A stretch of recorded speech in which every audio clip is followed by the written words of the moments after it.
मैं प्रकाश आपका स्वागत करते हैं आपके अपने करंट हेवन के यूट्यूब चैनल पर।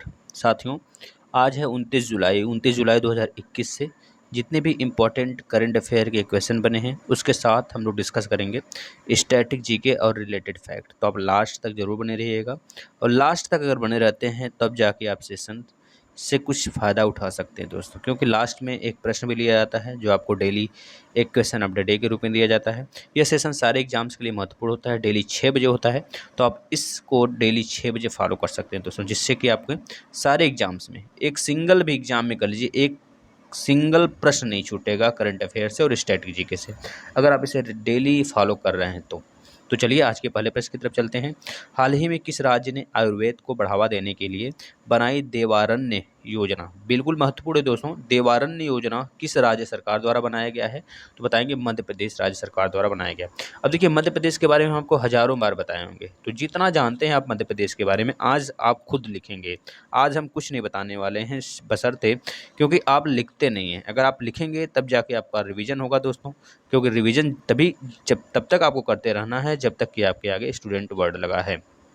दोस्तों यहाँ पे बात हुआ है मध्य प्रदेश की, तो पहले हम बात कर लेते हैं आयुर्वेद के बारे में दोस्तों, इसके पहल के बारे में मध्य प्रदेश की। दोस्तों मध्य प्रदेश ने बहुत सारे पहल स्टार्ट किया है, उसी के साथ एक देवारण्य योजना भी स्टार्ट किया है, जिसमें क्या होगा, आयुष मंत्रालय यानी आयुष को बढ़ावा देने और इसे रोजगार से जोड़ने के लिए सरकार ने देवारण्य योजना बनाई है। यह योजना राज्य के आदिवासी क्षेत्रों में रहने वाले लोगों को रोजगार प्रदान करने के लिए बनाई गई है।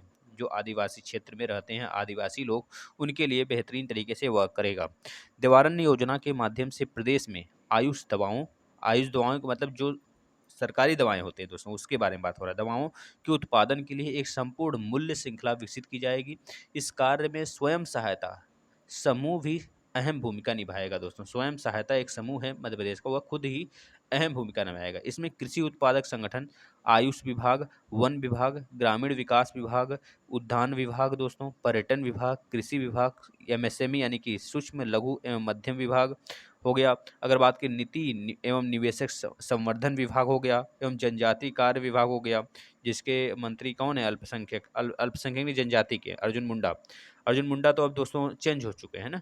तो ये सारे के सारे जितने भी मंत्री जितने हमने आपको बताया विभाग, वह सब मिल के कार्य करेंगे दोस्तों, जिसमें खूबसूरत मैदानों में औषधि पौधों की खेती करनी होगी इनको, और आयुष और पर्यटन को एक साथ लाया जाएगा दोस्तों। यह चीज़ किया गया। मध्य प्रदेश के जो मुख्यमंत्री हैं दोस्तों, शिवराज सिंह चौहान है। मध्य प्रदेश से याद रखेंगे, मध्य में शिव भगवान के मध्य में आंख होता है, तो मध्य प्रदेश के शिवराज सिंह चौहान दोस्तों। राज्यपाल के अभी हाल ही बने हैं दोस्तों यहाँ के मंगू छगन भाई पटेल दोस्तों। एक सेपरेट वीडियो बनाया गया है जितने 8 राज्यों के राज्यपाल चेंज हुए हैं, आप देख सकते हैं यहाँ के। मध्य प्रदेश में दोस्तों आपको पता है मध्य प्रदेश को टाइगर टाइगर प्रदेश कहा जाता है, क्योंकि यहाँ पे टाइगरों की संख्या कितनी, 526 है। और दूसरे नंबर पर उत्तराखंड में 524। तो याद रखेंगे दोस्तों, इस वजह से टाइगर प्रदेश कहा जाता है, सोया प्रदेश कहा जाता है। यहाँ पे सोयाबीन बहुत ज़्यादा होता है दोस्तों, यहाँ पे बांस की खेती भी बहुत ज़्यादा होती है दोस्तों। अगर बात करें यहाँ पर जंगल बहुत ज़्यादा हैं, जंगल मतलब कि वन बहुत ज़्यादा हैं दोस्तों, याद रखेंगे। इस वजह से इसे वनों का प्रदेश कहते हैं, इसे भारत का दिल कहते हैं। ये भारत का लैंड लॉक राज्य है दोस्तों, याद रखें, मतलब किसी से बॉर्डर शेयर नहीं करता है, प्रायः मतलब कि समुद्र से, केवल लैंड लॉक है, सारे राज्यों से घिरा हुआ है दोस्तों। इस तरह बहुत सारे मध्य जो आपका पन्ना नेशनल पार्क है, पन्ना हो गया, माधव हो गया, ये सारे के सारे नेशनल पार्क दोस्तों कहाँ पर हैं, मध्य प्रदेश में। ये चीज़ याद रखेंगे। चलिए अगले प्रश्न की तरफ चलते हैं। हाल ही में किस बैंक द्वारा जल्द ही संचालित किया जाएगा डिजिटल मुद्रा पायलटों की योजना दोस्तों? तो वही जो हमारा राष्ट्रीय बैंक है दोस्तों, आरबीआई। आरबीआई के द्वारा यह संचालित किया जाना है दोस्तों। अभी संचालित होने की बात की जा रही है, अभी हुआ नहीं है। आरबीआई यानी कि रिजर्व बैंक ऑफ इंडिया दोस्तों, इसके द्वारा कहा गया है जल्द ही संचालित किया जाएगा डिजिटल मुद्रा पायलट, एक योजना है दोस्तों। तो इसके बारे में आपको बताते हैं। ये सेंट्रल बैंक डिजिटल करेंसी के लिए चरणबद्ध कार्यान्वयन रणनीति पर काम कर रहा है और इसे जल्द ही थोक और खुदरा क्षेत्रों में लॉन्च करेगा। भारत पहले से ही डिजिटल भुगतान में अग्रणी है, लेकिन छोटे मूल्य के लेन देन के लिए नकद प्रमुख है दोस्तों। मतलब कि नकद देना पड़ता है। अगर छोटे जैसे कि अगर आपको 1,000 रुपये 2,000 रुपये निकालने होते हैं तो बैंक को कह लीजिए देना ही पड़ेगा 2,000 रुपये 1,000। वो आपको चेक थोड़े देगी आपको, या फिर ट्रांसफर थोड़े करेगी आपको, 1,000 रुपये 2,000 रुपये निकाल के वो देगी, है ना। आरबीआई वर्तमान में सीबीडीसी के दायरे में, यानी कि सीबीडीसी के दायरे में दोस्तों है अंतर्निहित प्रौद्योगिकी सत्यापन तंत्र वितरण वास्तुकला, और अगर बात करें एनिमेटेड या फिर एनिमिटी की डिग्री आदि की जांच कर रहा है दोस्तों। ये सारी जांच ये कर रहा है, जिससे कि यह कुछ एक्स्ट्रा ऑर्डनरी बन सके दोस्तों, जिससे कि दूसरे देशों के देख रहे हैं जो नेशनल बैंक हैं बहुत ज़्यादा प्रोन्नति पे हैं दोस्तों। याद रखें, जैसे कि बात करें इक्वाडोर हो गया, ट्यूनीशिया हो गया, सेनेगल हो गया, स्वीडन, एस्टोनिया, चीन, रूस, जापान, वेनेजुएला,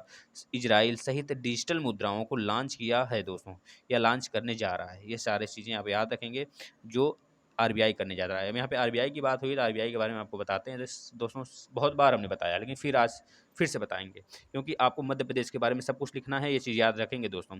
हमने अभी ऊपर बताया है, आरबीआई के बारे में हम बताते हैं आपको, सुनिए ध्यान से। ये भारत की राष्ट्रीय बैंक है। आरबीआई की स्थापना 1 अप्रैल 1935 में हुआ था। आरबीआई की स्थापना किस एक्ट के थ्रू हुआ था बताएंगे, 1934 के एक्ट के थ्रू हुआ था दोस्तों। 5 करोड़ की शुरुआती धनराशि से हुआ था। अगर बात करें 1 जनवरी 1949 को आरबीआई का राष्ट्रीयकरण हुआ था दोस्तों। दोस्तों ये भारत का क्या काम करती है तो बताएंगे, भारत का रिजर्व बैंक, यानी कि भारत का सर्वोच्च मौद्रिक प्राधिकरण होता है। यह भारत का साख का निर्माण करती है दोस्तों। भारत के जितने भी क्रेडिट नियंत्रण होते हैं इसी के हाथ में होते हैं। भारत के जितने वाणिज्य बैंक हैं इसी के नियंत्रण में होते हैं दोस्तों। ओवर ओवरसीइंग यानी कि ओवरसीइंग मंथ जो मॉनेटरी पॉलिसी होती है यह इसी के हाथ में होता है दोस्तों। इशूइंग करेंसी इसी के हाथ में होता है। जितने भी करेंसी एक वर्ष में कितने हमको छापने हैं, सारा का सारा जिम्मेदारी इसी के पास होती है। बैंक ऑफ गवर्नमेंट इसे बोला जाता है, बैंकों का बैंक भी इसे बोला जाता है दोस्तों। Work for overall economy growth of the country, इसी के मतलब यही करती है दोस्तों। ये चीज़ याद रखेंगे दोस्तों। यह भारत के सारे नोटों की छपाई करती है, मात्र 1 रुपये और सिक्कों की ढेलियाँ छोड़ के। 1 रुपये और सिक्कों की ढेलियाँ कौन करती है बताएंगे, मिनिस्ट्री ऑफ फाइनेंस, इंडिया की मिनिस्ट्री ऑफ फाइनेंस करती है दोस्तों। ये चीज़ याद रखेंगे, 1 रुपये और 1 रुपये का नोट और सिक्कों की ढलैया दोस्तों कौन करता है, मिनिस्ट्री ऑफ फाइनेंस करता है दोस्तों। अगर बात करें इसमें कितने डायरेक्टर्स हैं तो बताएंगे, ऑफिशियल डायरेक्टर्स में 5 होते हैं। एक गवर्नर होता है, 4 डिप्टी गवर्नर होते हैं। एक गवर्नर जो है दोस्तों 25वें नंबर के शक्तिकांत दास जी हैं दोस्तों, याद रखेंगे। अगर बात किया जाता है पहले फर्स्ट गवर्नर ऑफ आरबीआई तो बताएंगे सर ऑसबर्न स्मिथ। अगर पूछा जाता है फर्स्ट गवर्नर ऑफ आरबीआई और इंडिया मतलब भारतीय इंडियन गवर्नर आरबीआई का अगर पूछा जाता है पहले तो बताएंगे सीडी देशमुख दोस्तों। पहले ऐसे पीएम जो कि आरबीआई गवर्नर भी रह चुके हैं दोस्तों, मनमोहन सिंह। आरबीआई का हेडक्वार्टर कहाँ पर है इस समय बताएंगे, मुंबई में दोस्तों। आरबीआई के लोगों में क्या है बताएंगे, एक ताड़ का वृक्ष है, एक रॉयल बंगाल टाइगर है दोस्तों। हिल्टन यंग कमीशन की सिफारिश पर आरबीआई का स्थापना हुआ था। वर्तमान में शक्तिकांत दास जी 25वें नंबर के हैं। आरबीआई के गवर्नर का जो कार्यकाल होता है दोस्तों 3 वर्ष का होता है। आरबीआई गवर्नर की नियुक्ति वित्त मंत्री की सलाह पर पीएम करते हैं दोस्तों, याद रखेंगे, पीएम करते हैं वित्त मंत्री की सलाह पर। अगर बात किया जाता है आरबीआई के गवर्नर की सैलरी कितनी होती है तो बताएंगे दोस्तों 2.5 लाख, यानी कि 2,50,000 होता है दोस्तों। इतनी बात आप यहाँ से याद रखेंगे जो आपसे एग्जाम में पूछा जा सकता है। चलिए अगले प्रश्न की तरफ चलते हैं। अगले प्रश्न की तरफ चलते हैं दोस्तों। नेक्स्ट प्रश्न देखिएगा, हाल ही में ओलंपिक में सबसे कम उम्र की महिला गोल्ड मेडलिस्ट कौन बनी है दोस्तों तो बता देंगे कौन बना है अभी गोल्ड मेडलिस्ट सबसे कम उम्र की दोस्तों तो बताएंगे मोमीजी निसिया। कौन बनी दोस्तों, मोमीजी निसिया को बनाया गया है। जो कहाँ की हैं दोस्तों, ये जापान की हैं दोस्तों। जापान की हैं तो हमने जापान के बारे में आपको बहुत बार बताया दोस्तों। जापान की हैं मोमीजी निसिया। तो जापान में दोस्तों 4 मुख्य आइलैंड हैं, कौन कौन से हैं तो बता देंगे, पहला, दूसरा, तीसरा, चौथा, इस तरह क्रम से हैं। तो सबसे पहले यह होकाइडो है, सॉरी यह होन्सू है, यह होकाइडो है। Hokkaido, Honshu, Shikoku, Kyushu. Hokkaido, Honshu, Shikoku, Kyushu. दोस्तों आपको पता है 1945, आपको याद होगा 1945 को नागासाकी को, यानी 6 अप्रैल 1945 को नागासाकी पर और 9 अप्रैल 1945 को हिरोशिमा पर। हिरोशिमा और नागासाकी नहीं, गलत बता दिया हमने, फिर से सुनिए। 6 अप्रैल 1945 को हिरोशिमा पर और 9 अप्रैल 1945 को नागासाकी पर दोस्तों बम गिराया गया था। परमाणु बम किसके द्वारा गिराया गया था, अमेरिका द्वारा गिराया गया था, जिस समय द्वितीय विश्व युद्ध का समाप्ति हुआ था दोस्तों, याद रखेंगे, ये आपसे पूछा जा सकता है। दोस्तों यहाँ पर बात करें जापान की मोमीजी जो निसिया हैं कितनी साल की हैं दोस्तों तो कितनी साल की हैं बता देंगे, 13 साल 330 दिन की हैं दोस्तों, जिन्होंने हाल ही में गोल्ड मेडल जीता हुआ है दोस्तों, याद रखेंगे। ये सबसे कम उम्र की व्यक्तिगत ओलंपिक चैंपियन बन गई हैं दोस्तों, याद रखेंगे। अब तक के पूरे ओलंपिक का इतिहास इन्होंने रच दिया है। अगर बात करें दोस्तों ये कौन सा खेल खेलती हैं बताएंगे, स्केट बोर्डिंग इनका जो खेल है दोस्तों। महिलाओं के स्केट बोर्डिंग के उद्घाटन में इन्होंने सबसे पहला स्वर्ण पदक जीता है दोस्तों। या उसी जगह अगर बात किया जाए दूसरे स्थान पर कौन आई है तो बता देंगे, ब्राज़ील की रायसा लील, उनका नाम था ब्राज़ील की रायसा लील दोस्तों, ब्राज़ील के हैं। तो याद रखेंगे इनका नाम क्या है दोस्तों, बता देंगे इनका नाम है रायसा लील दोस्तों। ये कितने साल के हैं बता देंगे, 13 वर्ष 203 दिन के हैं। यह रजत पदक जीती हैं। उसी के तीसरे नंबर पर जापान की हैं दोस्तों, उनका नाम है फूना नाकायामा, ये जापान की हैं। इन्होंने इन्होंने कांस्य पदक जीता दोस्तों, यह 16 साल की हैं। ये चीज़ याद रखेंगे दोस्तों, है ना। चलिए अगले प्रश्न की तरफ चलते हैं जो आपसे पूछा जा सकता है। नेक्स्ट, हाल ही में विश्व प्राकृतिक संरक्षण दिवस कब मनाया गया दोस्तों? तो बता देंगे हाल ही में जो विश्व प्राकृतिक संरक्षण दिवस मनाया गया है वो 28 जुलाई को मनाया गया दोस्तों। दोस्तों विश्व प्राकृतिक संरक्षण दिवस क्यों मनाया जाता है? तो बताएंगे दोस्तों, हमारे विश्व में विश्व में जितने भी पेड़ पौधे हैं उसको लगाने के लिए कह लीजिए कि, और प्राकृतिक संरक्षण जैसे कि आप देखते हैं ना, सौर और मतलब कि एनर्जी संरक्षण के लिए मान लीजिए अगर बात करते हैं, जैसे कि बहुत प्रकार के संरक्षण होते हैं, इसमें बहुत प्रकार के कदम उठाए गए हैं सरकार द्वारा। कौन कौन से मुख्य हैं? तो याद रखेंगे, पहला, सौर और पवन ऊर्जा जैसी वैकल्पिक ऊर्जा का उपयोग किया जाए। पारिस्थितिक तंत्र को बनाए रखने के लिए, मिट्टी के कटाव को रोकने के लिए पौधों को लगाया जाए, पेड़ पौधों को लगाया जाए। जल संसाधनों की उचित तरीके से उपयोग करें और बगीचों में पानी भरने के लिए रसोई के पानी का पुनः उपयोग करें। जल ग्रहण क्षेत्रों में वनस्पति उगाएं। बिजली का उपयोग कम करें, मतलब कि कम किया जाए, बिजली का उपयोग कम किया जाए। रिसाइकिल और बायोडिग्रेडेबल उत्पादों का उपयोग करें। कचरे का पुनः मतलब रिसाइकलिंग सुनिश्चित किया जाए। कम दूरी के लिए कारों का उपयोग कम से कम करने का प्रयास किया जाए। साइकिल का यूज किया जाए, फिर पैदल थोड़ा सा टहल के काम किया जाए। प्लास्टिक बैग की जगह पेपर बैग या कपड़े के बैग का इस्तेमाल किया जाए। जैविक खाद यानी कि जो आपका ऑर्गेनिक कंपोस्ट होता है का उपयोग करके अपनी सब्जियां खुद उगाएं। वाटर ट्रीटमेंट प्लांट जो होते हैं ना दोस्तों, जो रेन वाटर हार्वेस्टिंग होते हैं, उनको स्थापित किया जाए। वाटर ट्रीटमेंट प्लांट और रेन वाटर हार्वेस्टिंग को स्थापित किया जाए। ये सारी चीज़ें होती हैं प्राकृतिक संरक्षण से रिलेटेड दोस्तों, याद रखेंगे। हाल ही में भारत और किस देश के बीच आयोजित हुआ संयुक्त सैन्य अभ्यास इंदिरा 2021 दोस्तों? बता देंगे, रूस के साथ हुआ है दोस्तों। रूस रूस आपको पता होगा व्लादिमीर पुतिन यहाँ के दोस्तों कौन है? राष्ट्रपति हैं दोस्तों, है ना?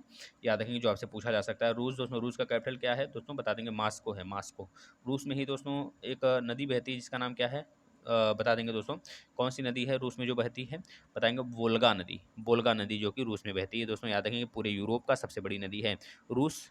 पूरे विश्व का सबसे बड़ा देश है दोस्तों, याद रखेंगे, जो कि यूरोप और एशिया दोनों में फैला हुआ है। यूरोप और एशिया में दोस्तों डिवाइड करता है यूरेशियन पर्वत। तो याद रखेंगे, ये भी दोनों महाद्वीपों को डिवाइड करने वाला है दोस्तों। जो रूस का ज़्यादातर भाग है वो साइबेरियन एरिया है, जहाँ पे लोग रहते नहीं हैं, आर्कटिक सेक्टर में आ जाता है दोस्तों। इतनी बात आप याद रखेंगे दोस्तों। जो आपसे पूछा जा सकता है दोस्तों, रूस में ही स्थित है सबसे गहरी झील जिसका नाम क्या है? बैकाल लेक दोस्तों, रूस में ही स्थित है, आप याद रखेंगे। चलिए अगले प्रश्न की तरफ चलते हैं। हाल ही में वित्त वर्ष 2022 में IMF यानी कि इंटरनेशनल मॉनेटरी फंड, जिसका हेडक्वार्टर कहाँ पे है दोस्तों? बता देंगे, जिसका हेडक्वार्टर कहाँ पे है? बता देंगे कहाँ पर है इसका हेडक्वार्टर? वाशिंगटन DC में IMF के हेडक्वार्टर दोस्तों। IMF का जो इस समय कहा जाता है दोस्तों, हेड कौन है IMF का? तो IMF के जो हेड हैं इसके बारे में भी आप बता सकते हैं। इसके पहले ये बताएं, इसका राइट आंसर क्या होगा? 9.5% होगा दोस्तों। IMF के जो हेड हैं दोस्तों, बता देंगे कौन है? क्रिस्टलिना जॉर्जिया इसमें प्रबंधक और अध्यक्ष हैं। जो IMF के दोस्तों अर्थशास्त्री कौन है? तो भारत की हैं, उनका नाम याद रखें, गीता गोपीनाथ, जो आपसे पूछा जा सकता है दोस्तों। 2022 के लिए इन्होंने बताया है भारत की GDP कितना? 9.5%। अगर पूछा जाता है आपसे 2023 के लिए कितना बताया इन्होंने, तो बता देंगे 2023 के लिए इन्होंने थोड़ा सा ज़्यादा बताया दोस्तों। कितना बताया है? तो बता देंगे दोस्तों 9.5 से थोड़ा सा ज़्यादा है, 9.8 समथिंग ये बताए हैं दोस्तों, याद रखेंगे। बहुत सारे कारण रहे हैं, इशूज़ रहे हैं, इसकी वजह से इसको गिरावट देखने को मिला है। नेक्स्ट, हाल ही में कर्नाटक के मुख्यमंत्री कौन बने दोस्तों? आपको पता है BS येदियुरप्पा ने अभी इस्तीफा दिया है। तो इनके जगह किसको बनाया गया है दोस्तों? बता देंगे किसको बनाया गया है?